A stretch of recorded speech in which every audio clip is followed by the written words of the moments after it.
네, 11.4절을 보도록 하겠습니다. 11.4절은 Controlled Sources가 되겠습니다. 이 OPAMP를 컨트롤 소스로 이제 활용하는 그런 경우에 대해서 여러 가지 케이스에 대해서 살펴보는 그런 섹션이 되겠습니다. 여기 써 있는 것처럼 인풋에 들어오는 볼티지를 컨트롤해서 이걸 컨트롤해서 아웃풋의 볼티지나 컨트롤을 변화시킬 수 있고 반면에 또 반대로 인풋에 들어오는 커런트를 컨트롤해서 그 영향으로 아웃풋의 볼티지나 커런트를 컨트롤할 수도 있습니다. 네, 그런 형태로 이제 활용이 가능해지게 됩니다. 우리가 지금 전기 신호를 다루고 있기 때문에 전자벨에서 전기 신호를 다루고 있기 때문에 전기 신호는 이제 크게 전압과 전류로 나눠지죠. 그래서 인풋으로 다룰 수 있는 것도 전압과 전류가 있을 것이고 아웃풋으로 다룰 수 있는 것도 전압과 전류가 있겠습니다. 네, 그래서 아웃풋 전압이 볼티지라고 할 때 그 아웃풋 전압을 조절하는 것을 인풋 쪽의 전압을 이용해서 조절할 수도 있고 전류를 이용해서 조절할 수도 있고 또한 아웃풋의 전류를 인풋 쪽의 전압을 이용해서 조절할 수도 있고 전류를 이용해서 조절할 수도 있습니다. 각각에 대해서 인풋의 전압을 이용해서 아웃풋의 전압을 조절할 수 있는 것을 볼티지 컨트롤드 볼티지 소스라고 이름을 붙입니다. 네, 이건 뒤에 보면 이제 순차적으로 다 나옵니다. 이쪽이 인풋이고 이쪽이 인풋이고 뒤쪽이 이제 아웃풋이 됩니다. 왜냐하면 이게 볼티지 소스, 볼티지 소스, 커런트 소스니까 볼티지 소스면 이런 모양이 될 것이고 커런트 소스면 이런 모양이 되겠죠.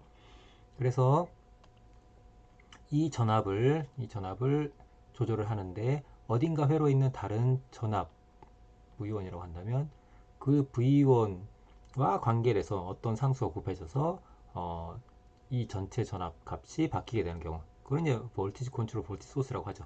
우리가 전기 회로 같은 걸 처음에 배울 때는 이제 그 마름모 걸로 배우죠, 그죠? 네, 요거라고 이런 디펜던 그 볼티지 소스라고 생각하면 되겠습니다. 이것도 마찬가지로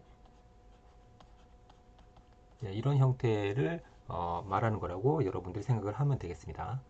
그래서 이런 경우라면 전압에 의해서 전압값이 바뀌니까 이걸 얘기하는 거고 이런 경우라면 커런트를 이용해서 하는 거니까 이런 형태가 되겠죠. 전류에 의해서 전압값이 이런 값이 되는 거죠.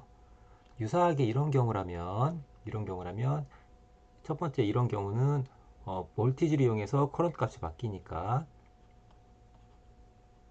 어딘가에 있는 볼티지로 인해서 여기 전류값이 바뀌는 거죠. 이 경우라면 어딘가에 있는 전류값에 의해서 이 전류값이 바뀌는 거. 그런 형태라고 여러분들이 생각을 하면 되겠습니다.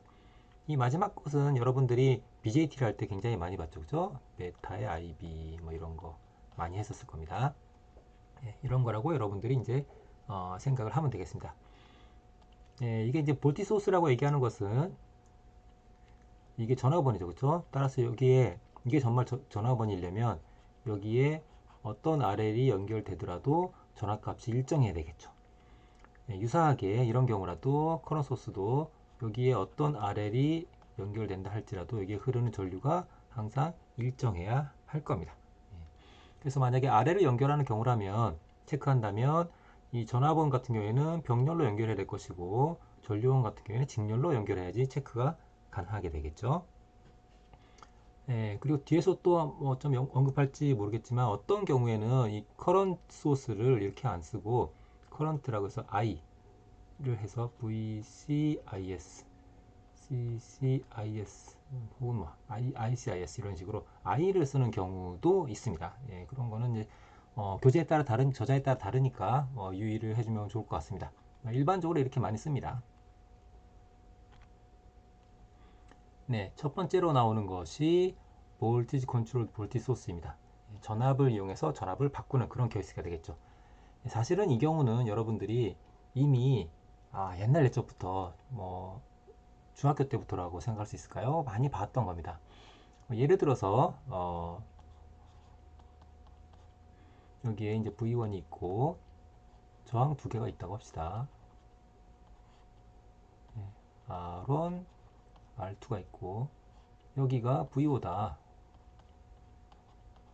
그럼 V5는 R1 플러스, 아이고, 넓은 데 쓰자.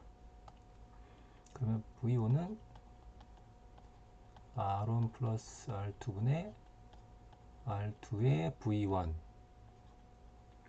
되겠죠, 그죠? 볼트의 디비전이 될 테니까. 예.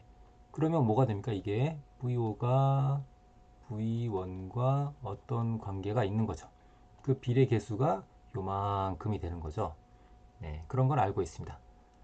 자, 그렇다면 이것도 볼티 소스로 사용할 수 있냐? 이렇게 생각해보면 그렇지 않다고 하는 것은 여러분들이 이미 알고 있죠. 일반적으로는 그렇지 않죠. 왜냐하면 여기에 내가 여기에 임의로 로드가 연결됐다고 할 때 그때 전압도 역시 이 전압과 같냐? 이렇게 생각하면 이제 같지 않게 되겠죠. 이제는 이 단자와 이 단자 사이에 두 개의 저항이 병렬이 되니까 이 위의 수식이 이렇게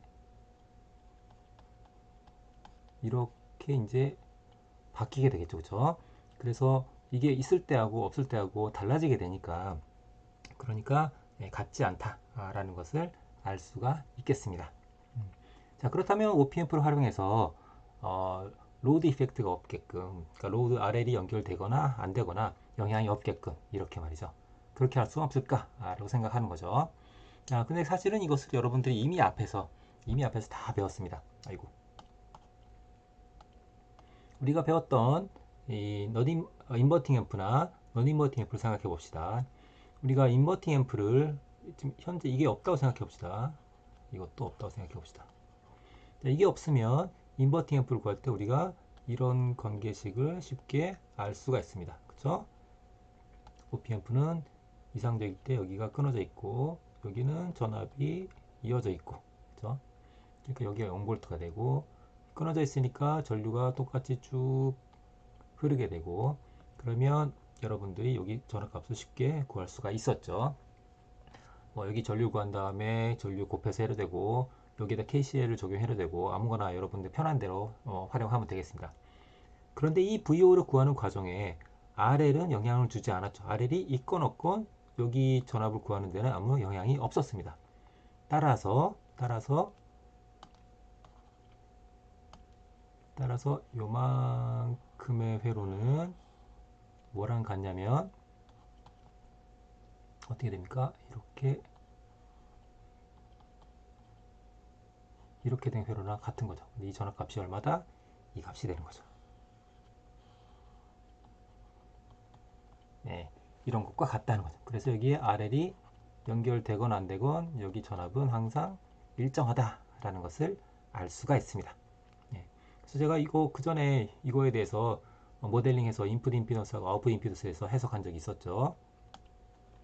유사하게 non-inverting 앰프에 대해서도 마찬가지입니다. 이 경우에도 이게 있거나 없거나 이런 결과식이 나오는 건 똑같습니다. 따라서 RL에 상관없이 출력값은 이렇게 된다는 거죠. RL에 상관없이 출력값은 이렇게 된다는 거죠. 네. 그렇기 때문에 볼티지 소스가 되는 거죠. 볼티지 소스인데 그 전압값이 다른 데 있는 전압에 의해서 바뀌니까 다른 데 있는 전압에 의해서 컨트롤이 된다. 그래서 볼티지 컨트롤 볼티지 소스다 라는 것을 알 수가 있습니다.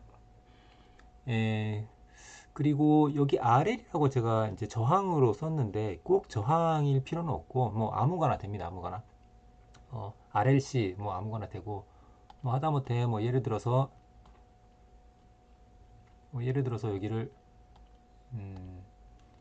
이거 요거를 지우고 여기에다가 뭐 이 OPMP가 충분히 전류를 공급해 줄 수 있다고 한다면 그러면 이렇게 해서 이제 하이가 가게 되면 여기에 LED가 켜지게끔 이렇게 설계를 할 수도 있겠죠. 예, 그럴 수도 있겠습니다. 그래서 아무거나 된다 하는 거죠. 꼭 저항이어야만 하는 것은 아니다 라는 것을 알고 있으면 좋겠습니다.